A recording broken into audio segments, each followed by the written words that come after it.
ఆంధ్రప్రదేశ్లో జరుగుతున్నటువంటి రాజకీయాల పట్ల మీ అభిప్రాయం ఏంటి? ప్రస్తుతం ఏం జరుగుతుంది ఆంధ్ర? ఏం జరుగుతుంది? పరిపాలన చేసేటటువంటి వాళ్ళు పరిపాలన గాడిలో పెట్టాలనే ఆలోచనలో వాళ్ళు పరుగులు తీస్తున్నారు.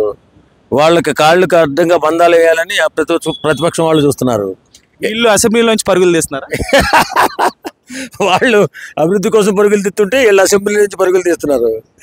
ఏదైనా కొంతకాలం వేచి చూడాలా ఏ పథకమైనా. మన చంద్రబాబు నాయుడు గారు కూడా అన్నారు పథకాలు ఇవ్వట్లేదని వీళ్ళు విమర్శిస్తుంటే, చంద్రబాబు నాయుడు గారు ఒకటి చేసుకుంటూ వస్తున్నాం, మొత్తం విధ్వంసం అయిపోయింది, ఎక్కడ డబ్బులు లేవు కాబట్టి ఒకటి బిల్డప్ చేసుకుంటూ వస్తున్నాం అని చెప్పారు.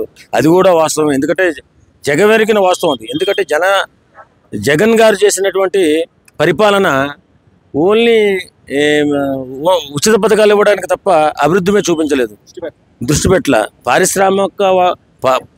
పరిశ్రమలు అలాగే ఐటీ కంపెనీలు ఇలాంటివి తీసుకొచ్చుంటే పిల్లల భవిష్యత్తుకి బాగుండేది. వచ్చిన రెవెన్యూ మొత్తం పేద కుటుంబాలకి ఈ కడుపు నిండినోడికి పెట్టాడు, కడుపు నిండనోడికి పెట్టాడు. పెట్టినందువల్ల ఏమైపోయిందంటే ఉన్న వ్యవస్థలన్నీ సర్వనాశనం అయిపోయాయి. దూరదృష్టి లేదు.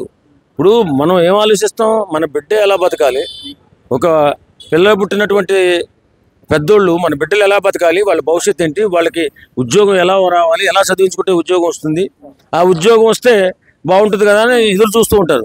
ఆ ఉద్యోగం మన పక్కనే ఉంటే, మన దగ్గరే ఉంటే మన పిల్లలు మన దగ్గరే ఉంటారు, మన రాష్ట్రంలోనే ఉంటారు. కానీ ఉద్యోగ అవకాశాలు లేనటువంటి రాష్ట్రంలో పిల్లలు ఎందుకు ఉంటారు? పిల్లలు దూరంగా వెళ్తారు, ఏ సంవత్సరానికో ఒకసారి ఇంటికి వెళ్తారు. అది వాళ్ళకి తృప్తిగా ఉండదు కదా. మన రాష్ట్రంలో మనకు ఉద్యోగాలు వస్తే, మన పిల్లలకు ఉద్యోగాలు వస్తే వారానికి 2 రోజులు మన ఇంటికాడే ఉంటారు ఉద్యోగం చేసుకుంటూ కదా.